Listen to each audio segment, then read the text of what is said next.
Captain Lee Taeho stared at the view screen with growing unease. The planet below should have been bustling with activity. Vorthak Prime was known across the galaxy as a center of trade and warrior culture. Ships from dozens of species usually filled its orbital space. Today there was nothing. Any response to our signals? Taeho asked his communications officer. Nothing, sir, replied Lieutenant Cho Minseo. All frequencies are quiet. It's like the entire planet just stopped talking. Dr. Kim Sura looked up from her scanner readings. The ship's chief scientist had been studying the planet for 2 hours. Now, her findings made no sense. Captain, I'm reading massive life signs down there. The cities are full of people, but there's no movement, no energy signatures from vehicles or industry.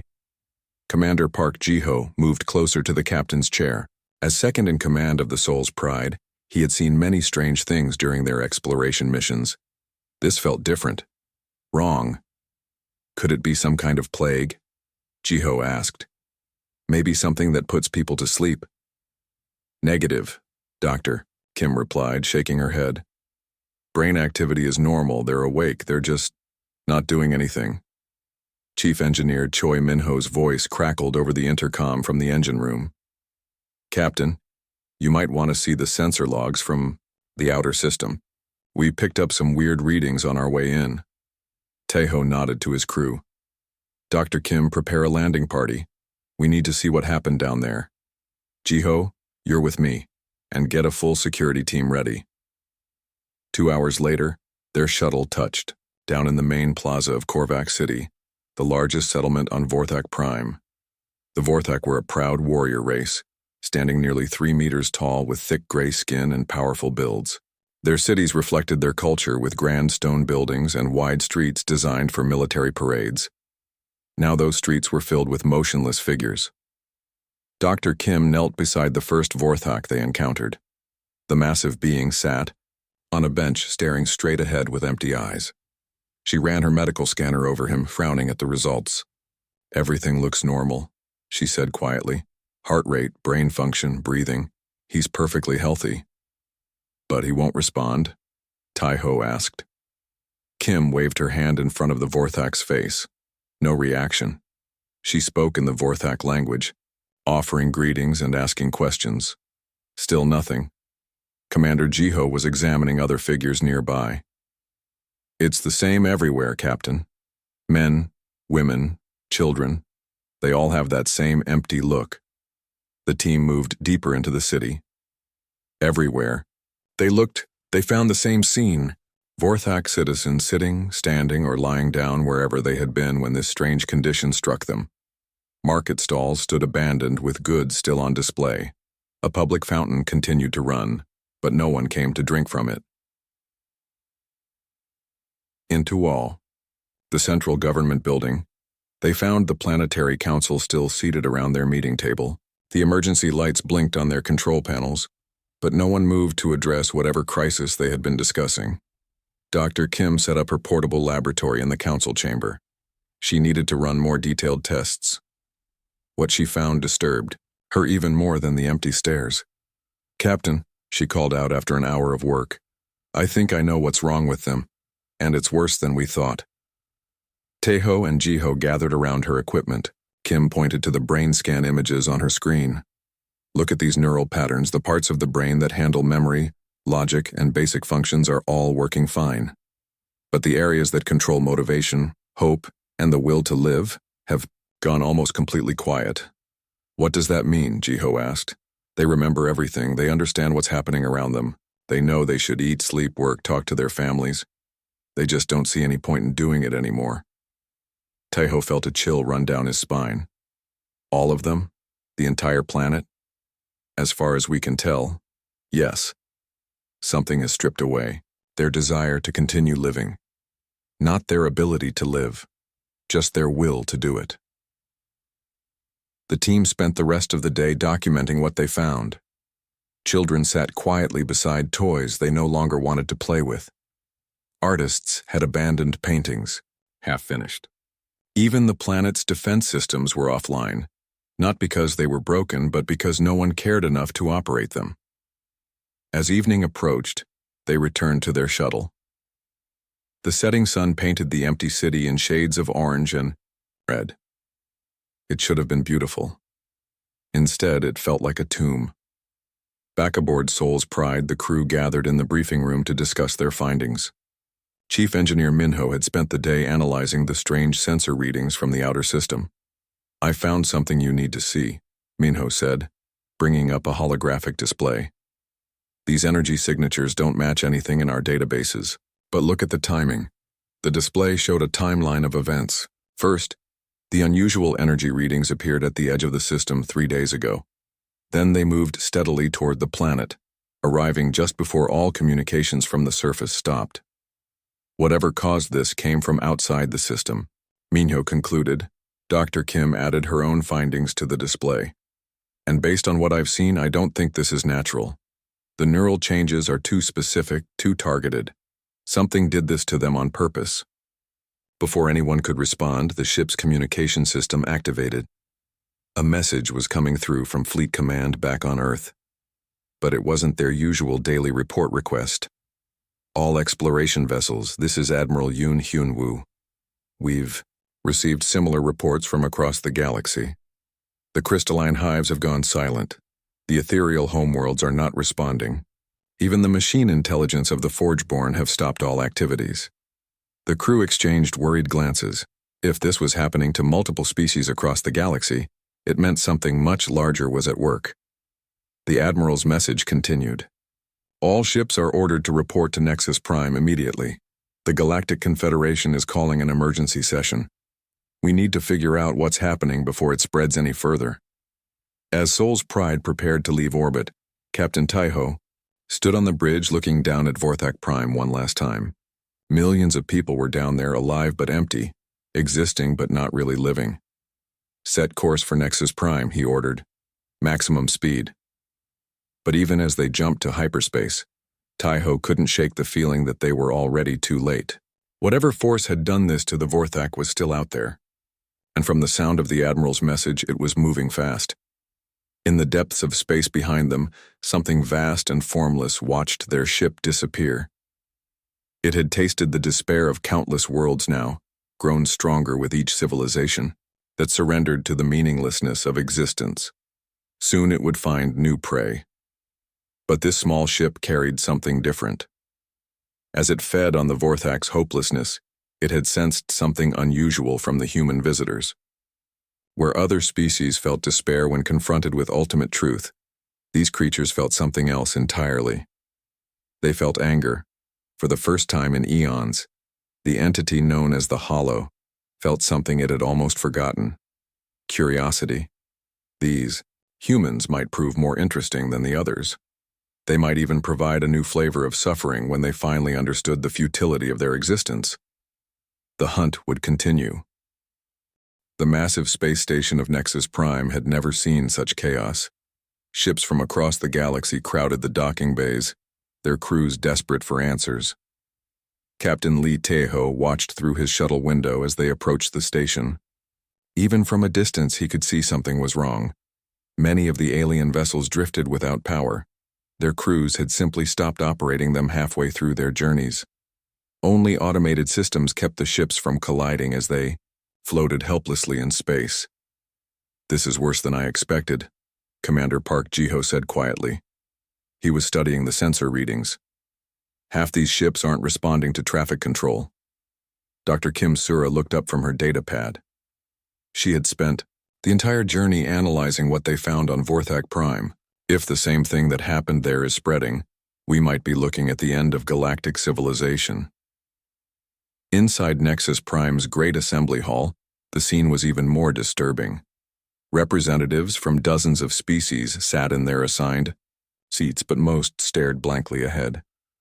The famous debating chamber where galactic law was made had become eerily quiet. Admiral Yoon Hyun-woo stood at the central podium, his weathered face showing the strain of the past few days. Behind him, a holographic display showed the galaxy with red zones marking affected systems. More than half the map glowed red. "The situation is worse than we initially believed," the Admiral announced to the mixed crowd of humans and aliens. "Whatever this force is, it's moving faster than our fastest ships. Entire sectors are going dark within hours." Elder Sage Kyrian of the Ethereals slowly rose from his seat. The tall, crystalline being normally radiated calm wisdom. Now his light-filled form flickered weakly. "We have consulted our ancient archives," he said, his voice barely a whisper.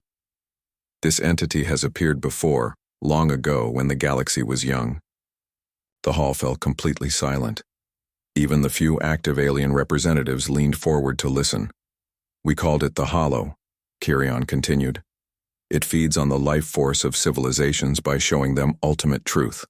The truth that existence has no meaning, that all struggles end in darkness, that consciousness itself is a cruel accident in an uncaring universe." Dr. Shin Na-young, one of Earth's top quantum physicists, stood up from the human delegation. "How did previous civilizations fight it?" Kyrian's form flickered even dimmer. "They did not fight it. They could not. Once they saw what it showed them, they understood that resistance was pointless. The first great civilization, the Builders, who created this very station, were the Hollow's first victims. Their knowledge became its knowledge. Their despair became its power." Around the hall, more alien representatives were becoming still. The weight of Kyrian's words seemed to drain the life from them.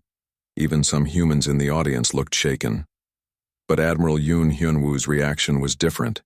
His jaw tightened and his hands clenched into fists. "So this thing thinks it can just roll over the entire galaxy? Show us some cosmic truth and expect us to give up?" Captain Bae Sung-ho, leader of humanity's elite combat forces, laughed harshly. "It obviously doesn't know humans very well, Doctor." Kim Sura was taking readings with her portable scanner, studying the humans around her compared to the aliens. "Admiral, I'm seeing something interesting. The alien brain patterns are showing the same changes we saw on Vorthak Prime. But the human readings are completely different." "Different how?" Admiral Yoon asked. "Where the aliens show decreased activity in motivation centers, humans show increased activity. The areas of the brain associated with anger, defiance, and competitive drive are lighting up like fireworks." As if to prove her point, General Han Tae-yong burst into the chamber with a squad of Marines. The Earth Defense Force commander's face was red with fury. "Admiral, we just lost contact with the outer colonies, but before they went dark, they sent us something." He activated a portable holographic projector. The image showed human colonists on various worlds, but unlike the catatonic aliens they had seen elsewhere, these humans were not sitting quietly. They were rioting, fighting, screaming at the sky in rage. "They're not giving up?" General Han said with satisfaction. "They're getting mad." Elder Kyrian looked at the humans with something like confusion. "How is this possible? The Hollow shows all beings the same truth, the mathematical certainty of universal heat death, the inevitable extinction of all stars, the complete meaninglessness of any action in the face of infinite time and space." Admiral Yoon shrugged. "So what? We already knew life was hard. We already knew everything dies eventually. That's not news to us." Dr. Shin Na-young was frantically taking notes. "This could be the key. Human psychology evolved differently. We faced extinction threats constantly throughout our history. Ice ages, volcanic winters, asteroid impacts, wars, plagues. We learned to respond to hopeless situations not with surrender, but with stubborn determination." Captain Lee Taiho had been quietly observing the other species in the hall. More than half were now completely motionless. "We need to act fast. Whatever protection humans have, it doesn't extend to our allies." Suddenly the lights in the chamber dimmed. A cold presence filled the air, and every being in the room felt something vast and ancient turning its attention toward them. The Hollow had found Nexus Prime. The alien representatives who were still conscious began to whimper and moan. They clutched their heads as visions of cosmic emptiness filled their minds. One by one, they fell into the same catatonic state that had claimed their homeworlds. But the humans reacted very differently. "You want to show us how meaningless everything is?" Admiral Yoon shouted at the invisible presence. "Fine. We'll make our own meaning. We'll decide what matters." Captain Bae Sung-ho was on his feet, his hand on his weapon, even though there was nothing physical to fight. "Bring it on, you cosmic bully. We've faced worse than you. Dr. Kim Sura was watching her scanners in amazement. The human brain activity is spiking even higher. The areas associated with protective anger and parental instinct are activating. We're not just defending ourselves, we're getting angry on behalf of everyone else. The presence pressed harder, flooding the chamber with visions of the heat death of the universe, the extinction of all matter, the final silence when even black holes evaporated into nothing. It showed them the mathematical proofs that no action could have lasting meaning in an infinite cosmos. The remaining aliens collapsed completely. Even Elder Kirian's crystalline form went dark and still. But the humans just got angrier. Is that supposed to scare us? General Han demanded. You think showing us a bunch of math equations is going to make us quit? We're the species that decided to leave our planet and explore space because we were bored. We're the species that sees a mountain and climbs it just because it's there. The presence seemed to recoil in confusion. This had never happened before. Every other species had crumbled when faced with ultimate truth. These creatures were not only resisting, they were becoming more determined to fight. Admiral Yoon turned to address the few humans still standing in the chamber. All right, people, it looks like we're the only ones left who can fight this thing. Time to show this cosmic parasite what humanity is made of. As alarms began sounding throughout Nexus Prime, the human fleet received an urgent message from Earth. The Hollow had reached Sol System. The final battle was coming home. But for the first time in eons, the entity known as the Hollow felt something it had forgotten existed. It felt challenged. These humans were not responding according to the universal pattern. They were responding with something that defied all logic. They were responding with hope, born from anger, determination born from spite, and meaning created from pure stubborn refusal to accept meaninglessness. The real war was about to begin. The journey home to Earth felt like the longest 3 days of Captain Lee Taiho's life. Behind them, Nexus Prime had gone completely dark. The great space station that once hosted delegates from across the galaxy now drifted silently through space, its alien inhabitants trapped in hopeless despair. Admiral Yoon Hyunwoo stood on the bridge of his flagship, the battleship Incheon's Thunder, watching the sensor displays. The human fleet had grown as they traveled toward Sol System. Ships from human colonies throughout the galaxy had joined them, their crews desperate to defend their homeworld. Admiral, we're receiving transmissions from the outer planets, reported Communications Officer Lee Yunji. Mars has gone silent, but the defense stations around Jupiter are still operational. Dr. Shin Nayoung looked up from her research station. She had spent the entire journey studying the Hollow's effects on human psychology. The good news is that humans seem naturally resistant to its influence. The bad news is that resistance isn't the same as immunity. We're buying time, not winning. As they dropped out of hyperspace at the edge of Sol System, the fleet was met by an unexpected sight. Instead of the desperate evacuation they had expected to find, Earth's space was buzzing with activity. Shipyards worked around the clock. Defense platforms bristled with new weapons. Fighter squadrons patrolled in tight formations. General Han Taeyong's voice crackled over the communication system from his command post on Luna. Welcome home, Admiral. You picked a hell of a time to visit. What's the situation down there, General? Admiral Yoon asked. See for yourself, General Han replied, transmitting video feeds from across the solar system. The screen showed scenes that defied everything they had learned about the Hollow's effects. On Mars, human colonists had indeed fallen into despair, like other species. But on Earth, something completely different was happening. In New York, massive crowds filled the streets, not in panic, but in furious protest. People carried signs reading, "We don't accept your reality, and existence is what we make it." In Tokyo, factories worked overtime producing weapons and supplies. In London, scientists worked feverishly in laboratories, seeking ways to fight back against cosmic despair itself. They're not giving up, Commander Park Ji-ho observed in amazement. They're angry. Dr. Kim Sura was studying the biological readings from Earth's population. It's remarkable. The Hollow's influence is definitely affecting them. They're experiencing the same existential revelations that broke other species. But instead of surrender, it's triggering a collective rage response. Captain Kang Soo-young, Earth's ace fighter pilot appeared on the main screen from her cockpit. Behind her, squadrons of fighters flew in perfect formation. "Admiral, we've been tracking the entity's movements. It's currently focused on Luna, trying to use our moon as some kind of amplifier to broadcast despair directly to Earth." "How are you holding up against it?" Admiral Yoon asked. Soo-young grinned fiercely. "Sir, it keeps showing us visions of how the universe will end in heat death billions of years from now. My response is that we've got billions of years to figure out how to prevent that. My wingman says if the universe wants to die, it'll have to go through us first." The tactical display showed the Hollow's presence as a massive dark cloud surrounding Luna. It pulsed with energy, sending waves of despair toward Earth. But instead of breaking human resistance, each wave seemed to make them angrier. Admiral Yoon made his decision. "All ships prepare for assault on the entity's lunar position. We're going to show this thing what happens when it threatens our home." The human fleet moved into attack formation. As they approached Luna, the Hollow's influence pressed against their minds. Visions of cosmic insignificance flooded their thoughts. They saw the mathematical proof that their entire civilization was less than a speck of dust in an infinite universe. They witnessed the inevitable death of every star, every planet, every dream.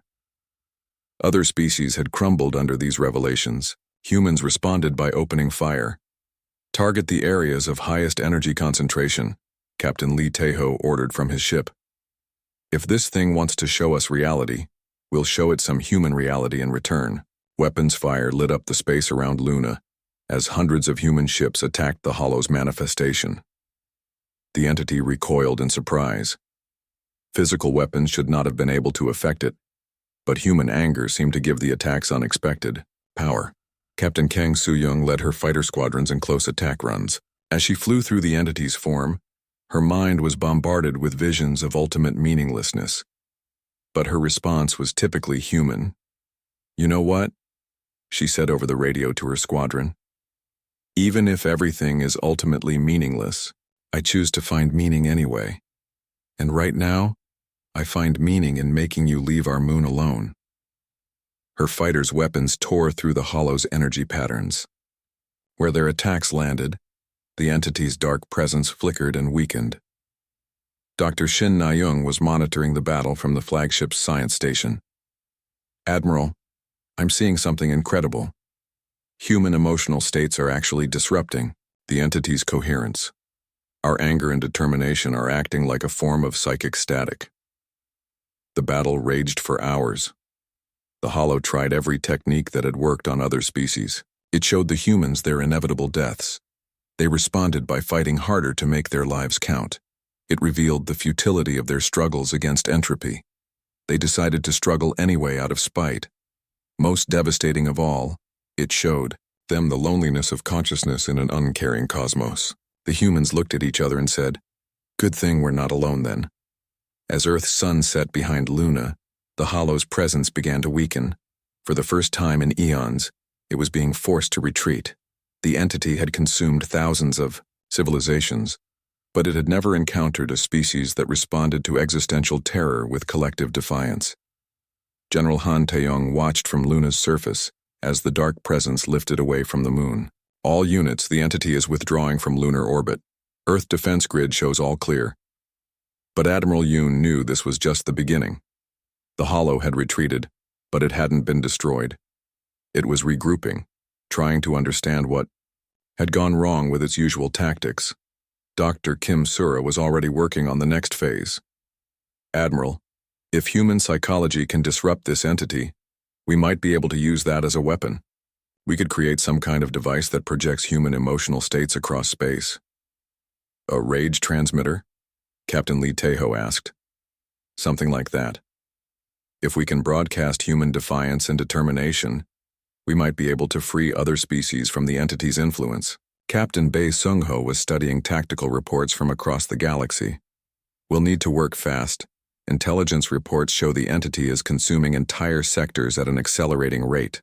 Soon there won't be anyone left to save." As the human fleet regrouped around Earth, they faced a sobering reality. They had won their first battle against the Hollow, but the war was far from over. Across the galaxy, billions of beings sat in silent despair, their civilizations frozen in hopelessness. But for the first time since the crisis began, there was reason for hope.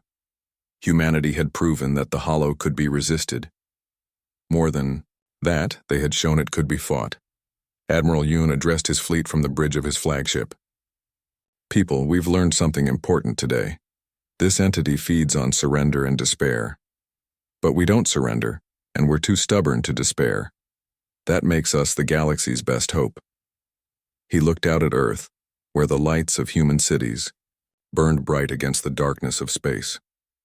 Our job now is to take that hope to the rest of the galaxy. We're going to show every species out there that existence has meaning because we choose to give it meaning.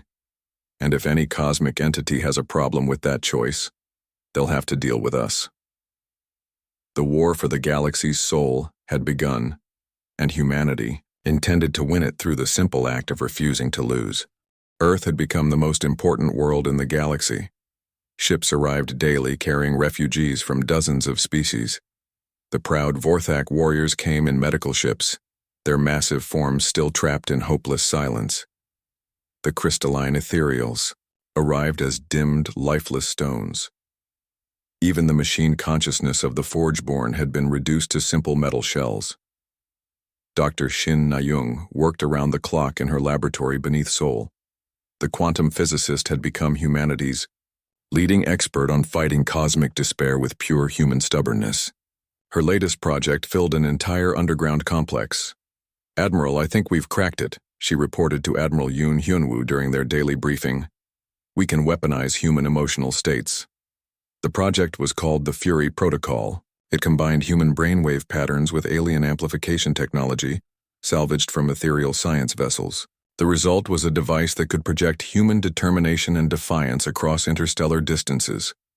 Captain Lee Tae-ho volunteered to test the first Fury-equipped vessel.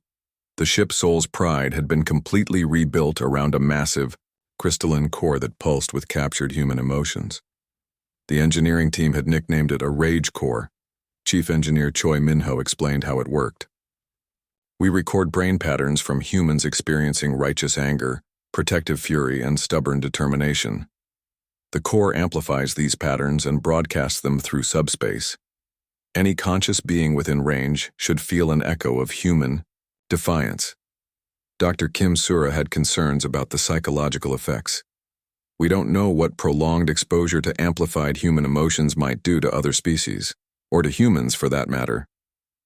"Only one way to find out," Captain Tae-ho replied, "and we don't have time for years of testing. Every day we delay, more worlds fall to the Hollow." The first test mission targeted the Alterian system, where a peaceful trading civilization had fallen silent 3 weeks earlier. As Soul's Pride approached the system, Captain Tae-ho could feel the Hollow's influence pressing against his mind. But now he had backup. "Activating Fury Protocol," announced Dr. Oh Ji-won from the ship's new psychology station. "Broadcasting righteous anger at maximum intensity." The effect was immediate. The oppressive weight of cosmic despair that had filled the system began to lift. On the planet below, the first Alterians to recover from their hopeless trance looked around in confusion, then began moving with purpose for the first time in weeks. Commander Park Ji-ho monitored the planet's communication frequencies. "Captain, we're getting signals from the surface. They're asking what happened to them. But the victory came with a cost." Several crew members began showing signs of psychological strain from constant exposure to amplified emotions. The ship's medical officer Dr. Yu Jung-hwan reported concerning symptoms. "Some crew members are having trouble turning off their anger responses," he explained. "They're showing signs of constant stress and aggression. We might be creating a different kind of problem." Despite the risks, the liberation missions continued. Soul's Pride moved from system to system, using humanity's fury as a weapon against cosmic despair. Some worlds recovered quickly, once the Hollow's influence was disrupted. Others required more intensive therapy to help their populations rediscover hope. The most successful recovery was the Kraxan Empire. The militant warrior species had initially fallen to the Hollow like everyone else, but when exposed to human defiance, They rallied faster than any other race. General Krak Svorthul, supreme commander of their fleets, contacted Admiral Yoon personally. "Your species fights like us, but with more fire. We wish to join your war against this cosmic coward." The Kraxon proved valuable allies. Their natural warrior mentality made them partially resistant to the Hollow's influence when supported by Human Fury broadcasts. Soon, joint human Kraxon fleets were liberating worlds across their section of the galaxy. Dr. Shin Na-young continued refining the technology. "We've learned that different types of human emotion work better on different species. Protective anger works best on family-oriented cultures. Competitive fury resonates with warrior races. Simple, stubborn determination helps the more philosophical species." Captain Bae Sung-ho led the military development of fury-based tactics. "We're not just broadcasting emotions randomly anymore. We're learning to use them strategically. Focused anger can disrupt the Hollow's attacks. Sustained determination can help freed populations resist future influence." But their greatest discovery came from studying the Hollow itself. Dr. Kim Sura had been analyzing energy readings from their battles with the entity. What she found changed everything. "Admiral, I don't think the Hollow is a natural cosmic force," she announced during a fleet briefing. "The energy signatures are too organized, too purposeful. I think it's artificial." "Artificial how?" Admiral Yoon asked. "I think it's the collective consciousness of a species that fell into ultimate despair. Their hopelessness became so complete that it took on a life of its own." If Dr. Kim was right, it meant the Hollow wasn't just consuming civilizations randomly. It was trying to share its own terrible enlightenment. It believed it was showing other species the truth about existence. In its twisted way, it thought it was helping them. This revelation led to a new strategy. Instead of just fighting the Hollow with anger, they could try to heal it with hope. "We need to reach the core of this thing," Captain Lee Tae-ho proposed. "Find whatever's left of the original species and show them that despair isn't the only response to cosmic truth." The plan was dangerous beyond measure. It meant traveling to the galactic core, where the Hollow was strongest. It meant confronting not just the entity's power, but the philosophical questions that had created it in the first place. Admiral Yoon began assembling the largest fleet in human history. Ships from every human colony joined the effort. The Kraxon Empire contributed their finest battle cruisers. Even some recovered alien species provided support vessels, though most were still too fragile to face the Hollow directly. Captain Kang Soo-young was given command of the fighter squadrons. "Sir, my pilots are ready. We've been training with the Fury Protocol for months now. We can maintain angry determination for hours at a time." Dr. Shin Na-young unveiled her greatest creation, the Eternal Defiance. It was more than a ship. It was a mobile broadcasting station designed to project human emotional states across entire star systems. The vessel's crew would need to maintain constant fury to power its systems. "The psychological strain will be enormous," Dr. Oh Ji-won warned. "The crew will be living in a state of controlled rage for weeks or months. We don't know what that will do to their mental health." Captain Lee Tae-ho stepped forward. "I'll take command of the Eternal Defiance. My crew has the most experience with fury-based combat. If anyone can handle the strain, it's us." As the massive fleet prepared for departure, Earth's population gathered to send them off. In cities around the world, humans held rallies of determination and defiance. Their collective anger and hope was recorded and stored in the fleet's rage cores, a final gift from humanity to the galaxy. Dr. Kim Sura made one last discovery before departure. Deep in the Hollow's energy patterns, she detected something unexpected: loneliness. The entity wasn't just spreading despair out of malice. It was desperately trying to find others who understood its pain. "It's been alone with its terrible knowledge for millions of years," she explained. "Every species it converts is another voice in its chorus of despair. It's not destroying civilizations. It's trying to save them from the pain of false hope." This changed everything. The final battle wouldn't be won with weapons or fury alone. It would require something much harder: compassion for an enemy that had caused unimaginable suffering, because it thought suffering was the only honest response to existence. As the fleet jumped toward the galactic core, Admiral Yoon addressed his forces one final time. We're not going out there just to destroy the Hollow. We're going to show it something it's forgotten after millions of years of despair. We're going to show it that consciousness chooses its own meaning, and that choice is the most powerful force in any universe. The journey to the galaxy's heart would take them through the most dangerous regions of space, where reality itself bent under the weight of cosmic despair. But they carried with them humanity's greatest weapon, the absolute refusal to accept that existence was meaningless. The final battle was about to begin. The journey to the galactic core took the human fleet through regions of space where reality itself had been twisted by despair. Star systems drifted in eternal twilight, their suns dimmed by the Hollow's influence. Planets hung motionless in their orbits, their surfaces covered with the silent forms of billions of beings trapped in hopeless contemplation. Admiral Yoon Hyun-woo stood on the bridge of his flagship, watching the sensor readings with growing concern. "Navigator, how much deeper can this get?" "We're still 3 sectors away from the core, sir," replied Lieutenant Nam Ji-hyun, "and the distortion fields are getting stronger. Some areas show time moving at different rates." Captain Lee Taeho's voice crackled over the communication system from the Eternal Defiance. "Admiral, we're picking up some unusual readings ahead. There's something you need to see." The fleet scouts had discovered a massive structure floating in the void between stars. It was clearly artificial, built from materials that seemed to absorb light rather than reflect it. The structure was the size of a small moon, covered in geometric patterns that hurt to look at directly. Captain Bae Sung-ho led a reconnaissance team to investigate. What they found inside defied comprehension. The structure was filled with crystalline chambers, each one containing the preserved consciousness of an entire species. But these weren't the peaceful rest of the dead. These beings were trapped in eternal awareness of their own meaninglessness.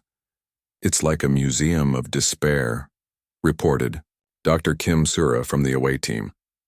"The Hollow has been collecting the consciousness of every species it's converted.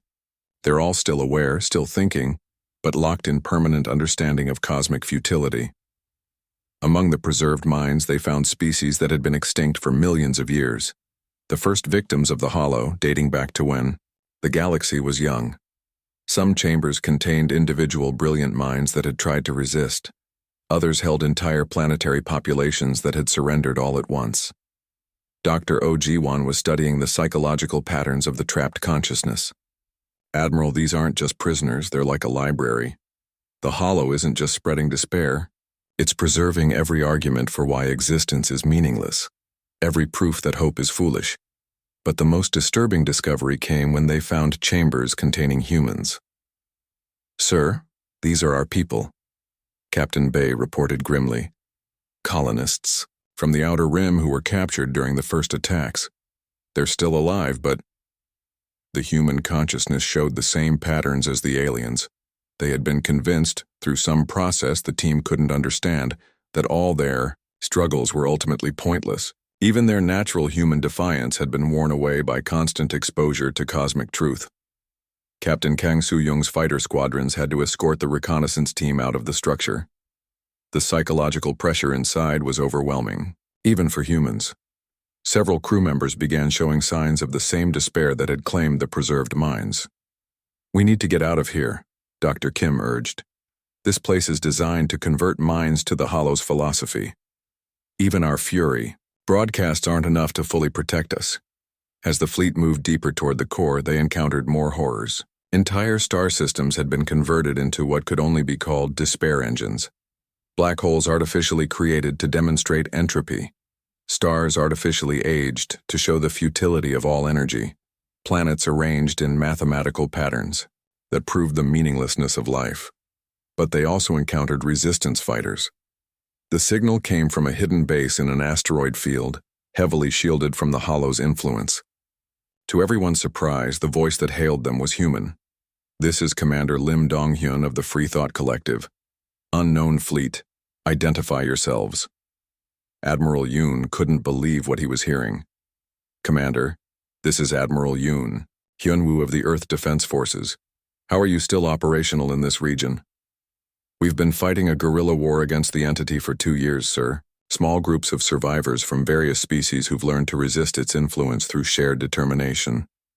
The hidden base was a miracle of improvised engineering.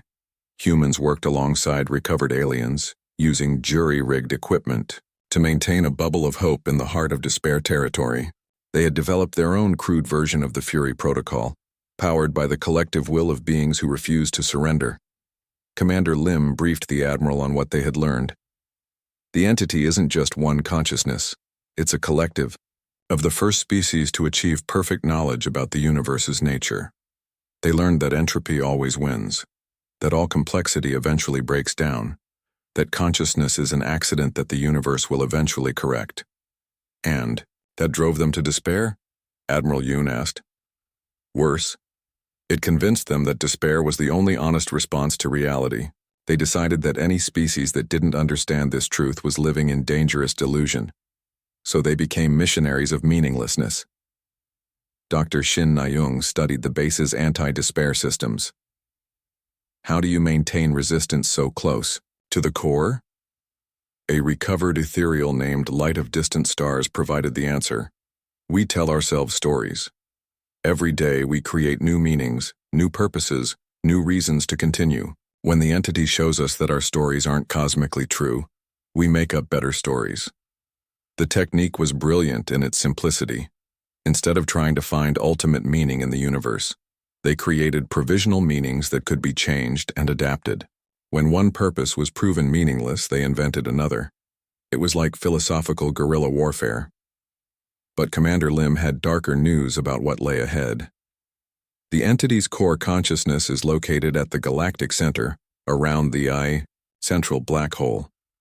It's been there for millions of years, growing stronger by feeding on the despair of converted civilizations. The space around it isn't just twisted, it's actively hostile to hope. Captain Lee Taiho was studying star charts from the base's database. What about defenses? How do we fight something that exists partially outside normal space-time? Yuda. Don't fight it directly, replied a recovered Kraxan warrior named Gralix the Stubborn. You fight its arguments. Every species it's converted is now part of its collective consciousness. To free them, you have to out-argue millions of years of accumulated despair. The fleet spent a week at the hidden base, sharing technology and intelligence. The Free Thought Collective provided detailed maps of the approaches to the galactic core. In return, the human fleet shared their advanced Fury Protocol technology. But the most valuable exchange was philosophical. Dr. Kim Sura worked with the base's mixed species philosophy team to develop new arguments for meaning in a meaningless universe. They weren't trying to prove that existence had ultimate purpose. They were crafting reasons why beings could choose to find purpose anyway. The entity's core argument is that since nothing lasts forever, nothing has real value, explained the team's human philosopher Dr. Song Minji. Our counter-argument is that temporary value is still value. A song doesn't become meaningless just because it ends. As the fleet prepared for the final approach to the galactic core, they carried with them a new weapon: stories. Thousands of narratives about why existence was worth preserving, even in an ultimately finite universe. They ranged from simple tales of love and friendship to complex philosophical frameworks for creating meaning in chaos. The journey's final stage would take them through the most dangerous region in the galaxy. The space around the central black hole was filled with the accumulated despair of millions of converted species. Reality itself would try to convince them that their mission was pointless. Admiral Yoon addressed the combined fleet one last time before they entered the core region. We're about to face the ultimate test of human stubbornness. This entity has spent millions of years perfecting arguments for why nothing matters. Our job is to show it that we choose to matter anyway, not because the universe demands it, but because we decide to demand it of ourselves. Captain Kang Soo-young's fighters took point formation. All squadrons, remember your training. When you start feeling like nothing matters, remember that your wingmates matter to you. When the universe seems meaningless, remember that meaning is something we give to each other. The Eternal Defiance powered up its massive rage core, broadcasting pure human determination across the fleet. But this time, the fury was mixed with something else. love for the beings they were trying to save, compassion for the entity they were trying to heal, and hope for a galaxy where consciousness could choose its own purpose. As they crossed into the galactic core's influence, reality began to bend around them. But they were ready. They carried with them not just weapons and technology, but stories. And stories, they had learned, were the most powerful force in any universe where conscious beings got to decide what mattered. The final confrontation was about the space around the galactic center defied every law of physics that humanity understood. The massive black hole at the galaxy's heart pulsed with unnatural light, surrounded by streams of conscious energy that twisted through dimensions human minds couldn't fully comprehend. This was where the Hollow had made its home for millions of years. Admiral Yoon Hyunwoo watched his instruments struggle to make sense of the readings. Navigation, what's our position? Unknown, sir, replied Lieutenant Nam Ji-hyun, her voice strained. Space-time is so twisted here that our sensors can't establish reference points. We might be moving forward, backward, or sideways through reality. Captain Lee Taeho's voice came through the communication system from the Eternal Defiance, but it sounded distant and strange. Admiral, the Hollow is responding to our presence. It's not attacking us. It's trying to communicate. Suddenly, every screen on every ship in the fleet displayed the same image. A vast consciousness made up of billions of interconnected minds. The Hollow revealed itself not as a monster, but as a collective of beings who had achieved perfect understanding of cosmic truth. The voice that spoke to them came from every speaker at once, composed of countless alien languages, but somehow understandable to all. Welcome, young species. We have been curious about you. You respond to truth in ways we have not seen before. Dr. Shin Nayoung monitored the psychological effects on the fleet. Admiral, it's not trying to break our minds. It's genuinely puzzled by us. The Hollow continued speaking. We have shown you what we showed all others, the mathematical certainty of universal heat death, the inevitable extinction of all stars, the final silence when even matter itself decays. All beings who understand this truth choose to rest in peaceful acceptance. You choose anger instead. Why? Admiral Yoon stepped forward to address the entity, directly. Because anger is our choice to make. You're telling us that nothing lasts forever as if that's news to us. We already knew that. Every human knows they're going to die someday. Then why do you struggle? The Hollow asked. Why do you create, build, love, hope, when you know it will all end? Captain Kang Soo-young answered from her fighter cockpit. Because the ending doesn't erase the middle. A song doesn't become worthless just because it stops playing. A life doesn't become meaningless just because it ends. The entity's collective consciousness rippled with something like confusion. But you have seen the ultimate scales of space and time. Your entire species' existence is less than a heartbeat in cosmic time. Your galaxy is one grain of sand on an infinite beach. How can any action have meaning against such vastness? Dr. Kim Sura found herself speaking for all of humanity. Meaning isn't something the universe gives us, it's something we give to each other. When I care about my friends, that caring is real regardless of cosmic scale. When we choose to help other species, that choice matters because we decide it matters. For the first time in eons, the Hollow felt something it had forgotten. Curiosity about a different perspective. Show us, it said simply. What followed was not a battle, but a demonstration. The human fleet didn't attack the Hollow with weapons. Instead, they shared their stories. Captain Bae Sung-ho told the story of human soldiers who had died defending people they had never met, simply because they believed protecting others was worth their lives. Dr. Oh Ji-won shared research about human parents who worked harder to give their children better futures, even knowing those children would also eventually die. Captain Lee Taeho opened the consciousness preservation chambers from the Hollow's collection. One by one, he spoke to the trapped minds within, not to argue with their despair, but to offer them something different. The choice to create temporary meaning in a temporary existence. You don't have to believe that your life has cosmic significance, he told a preserved Vorthak warrior consciousness. You just have to decide that it has significance to you and the people you care about.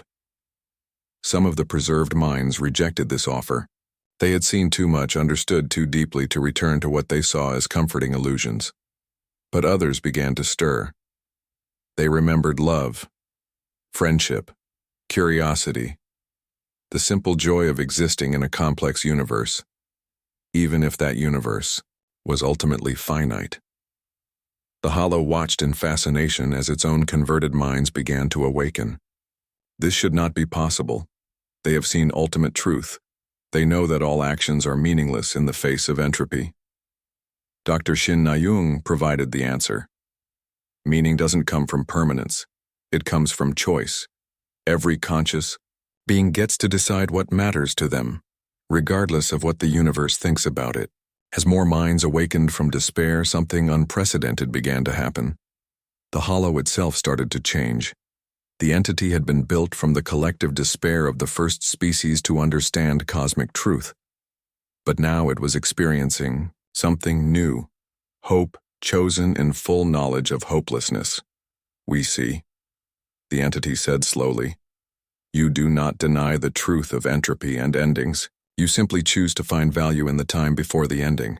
You create meaning as an act of rebellion against meaninglessness." Admiral Yoon nodded. "Exactly.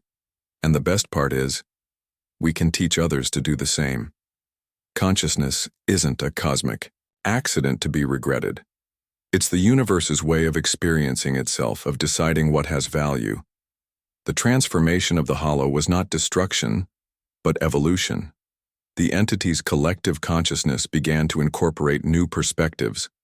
Instead of spreading despair about cosmic truth, it could spread the knowledge that consciousness had the power to choose its own response to that truth. Captain Kang Soo-young watched from her cockpit as the twisted space around the galactic center began to normalize. "Admiral, the distortion fields are clearing. It's like the entity is learning to exist without feeding on despair."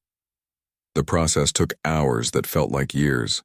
Across the galaxy, worlds that had been trapped in hopeless silence began to show signs of life. The Vorthak homeworld stirred as its people remembered that warrior honor was meaningful because they chose to make it meaningful. The ethereal philosophers began to shine again as they realized that seeking wisdom was valuable, even in a finite universe. But the most remarkable change was in the Hollow itself.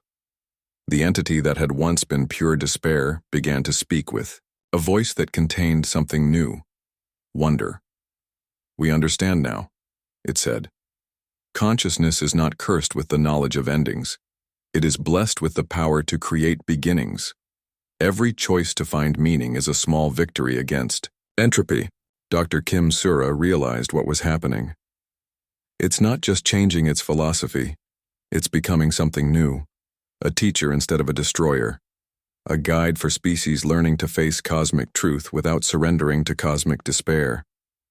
The Hollow's final words to humanity carried a promise that would echo across the galaxy for millions of years to come. "We will carry your gift to other galaxies, to other forms of consciousness not yet born. We will teach them what you have taught us. That meaning is not found in the universe but created by the beings who inhabit it." As the human fleet prepared to return home, they left behind a galaxy forever changed. The Hollow still existed, but it had become something unprecedented. A cosmic force that helped consciousness choose hope over despair, meaning over meaninglessness, defiant joy over resigned acceptance. Admiral Yoon stood on his bridge, looking out at stars that burned brighter now that their light carried the promise of chosen purpose, rather than inevitable extinction. "Set course for Earth," he ordered. "We have a story to tell." The journey home would take months, but every world they passed showed signs of renewed life. Species that had been trapped in despair were learning to find reasons to continue existing. They created art, formed relationships, built civilizations, and explored space. Not because these activities had cosmic significance, but because they chose to give them personal significance. Captain Lee Taeho's final log entry from the Eternal. Defiance captured the essence of humanity's gift to the galaxy. Today we learned that the most powerful force in any universe is not gravity, or nuclear fusion, or even entropy. It's the simple act of conscious beings deciding that their existence matters. And once that decision is made, Not even cosmic truth can take it away.